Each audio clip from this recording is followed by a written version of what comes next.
Mr. Hector Munoz, El Huracan. Thank you very much for returning onto the BoxingBar.com, man, and welcome. Gracias, gracias. Thanks for having me. And Hector, man, the last time I had you on, it was about maybe over a year ago, right before your fight with Brad Soloman over Yeah. at the Home Depot Center in Carson, California, while you were training here in Oxnard. You've had a few fights since then, and you've had a lot of experience from all the sparring partners that you've been posted online that I've been seeing. Yeah. You got this big fight coming up with Mr. Hector Camacho Jr. Everybody knows who that is. Everybody knows he's the son of a big legend, man.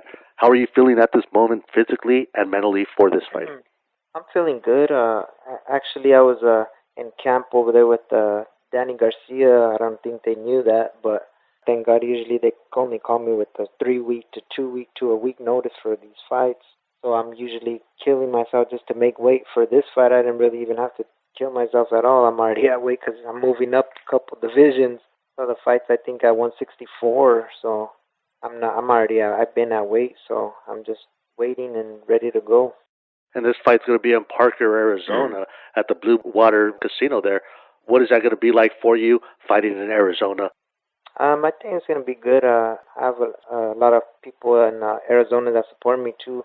I have my family out there also, and I think it's gonna be a good turnout. And I've been blessed to have Fernando Vargas.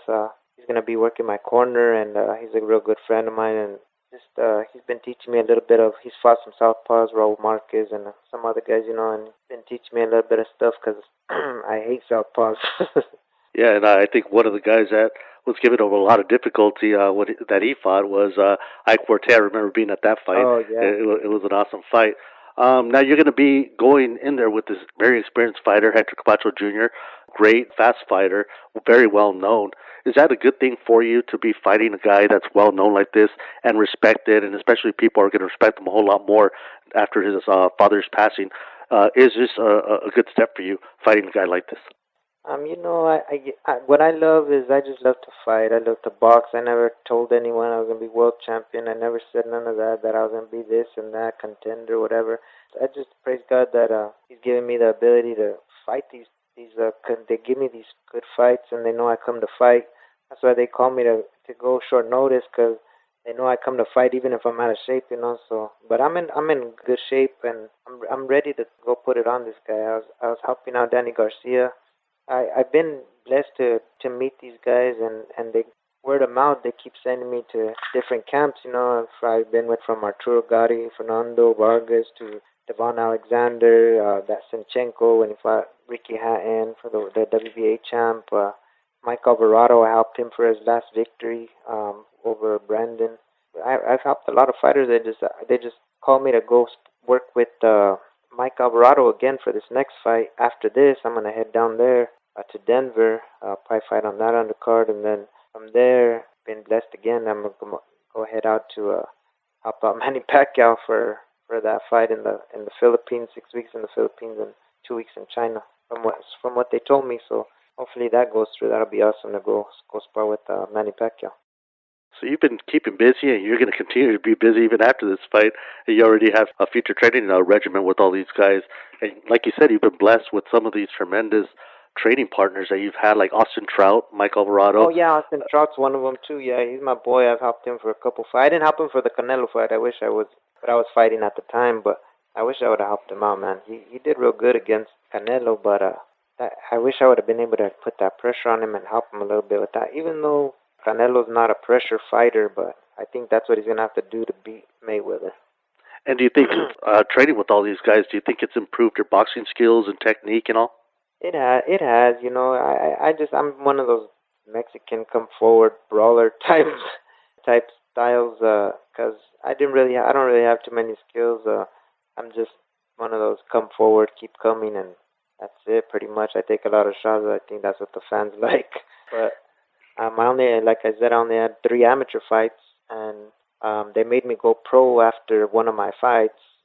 That I fought a pro in an exhibition, and they paid me. So I ended up knocking them out, and they ended up paying. Well, they paid me for the fight, and after the fight, they told me I couldn't fight amateur anymore. So I was like, oh, what am I getting myself into? But I kept from there going on and fighting pro, and it's been good. I love to do it, and I just love to fight.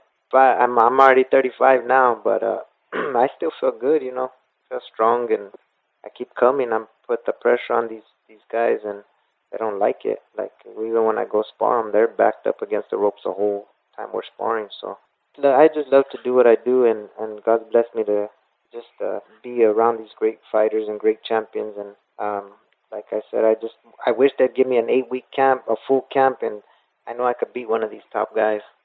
And I remember the first time that I saw you, it was against that guy, John Revish. And it Oh was yeah, the last time you had Johnny Tapia at your side there. He passed about 3, 4 weeks later or so.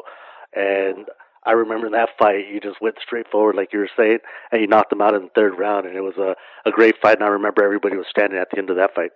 yeah, yeah. That's the thing. Like I had a at least like a I think a 5-week camp for that one. So I was good. I was ready to go, and I kept coming forward, and that's what I plan to do for this fight.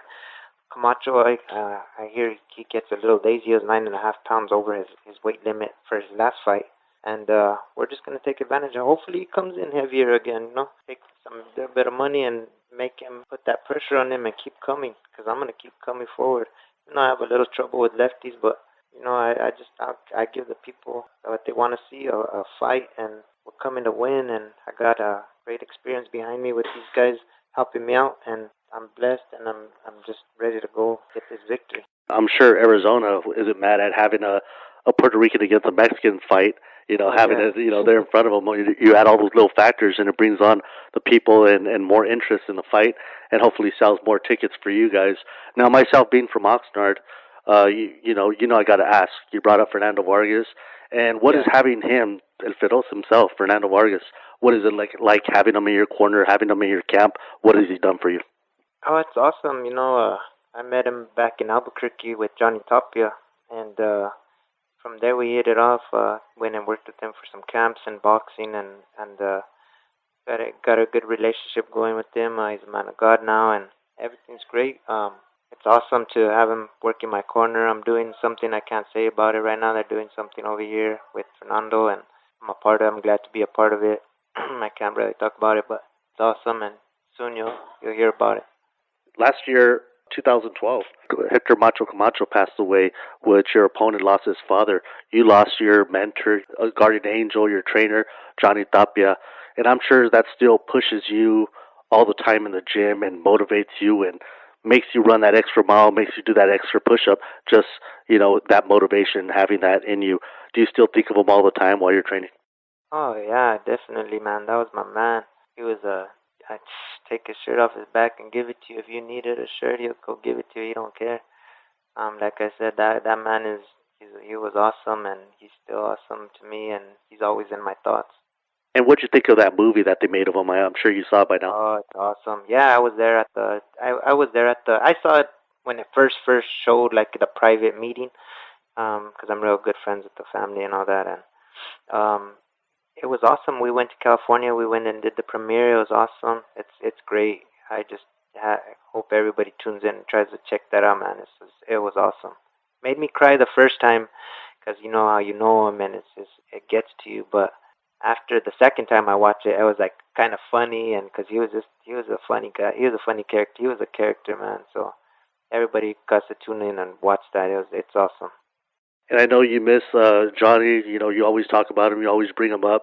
You always post pictures of your son all the time, whether you be with them or away from him. You're always posting that you miss him and stuff.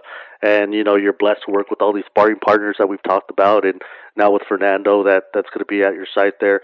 Is that motivation enough? I mean, or does that make you, and does that push you to keep going forward in this sport? Even though you've had some setbacks, also does this push you Yeah. forward to keep doing what you're doing and doing what you love, which is boxing? Oh yeah, definitely. Like I said, I just love to fight. I love my son. I miss him so much, man. I've been away from him for a month, so I just can't wait to. I gotta go to the Mayweather fight because Danny's gonna get me in. I'm gonna go in with Danny Garcia, but after that, I'm headed back to my hometown, Albuquerque, New Mexico, and straight to see my son. I miss him so much, man. That's my man right there. That's what gets me motivated the most. I'm motivated. Just my son motivates me, and I do all this sacrifice. It's hard, but because he misses me, because he's always with me 24/7 over there back home. But I gotta do this now. Now that I can't, I gotta make this paper and save it up and go get some schooling from this paper, and so I could have a good little jale afterwards, you know. So Wednesday's a fight, man. What should we expect to see in that fight on Um, Wednesday? yeah, I'm gonna put that pressure. I don't think it's gonna go 10. I think I'm gonna be able to get him in the 6, 7, 8 round. You know, I'm in good shape, just ready to perform and get this win and go get another big fight after this. And Hector, man, thank you again for coming on to theboxingbar.com, and a big good luck to you, man. You need this victory, and go get it, brother. Brother, appreciate it. Thank you. Thanks for having me again, man. And thanks and all the luck in the world, man. God bless. Gracias.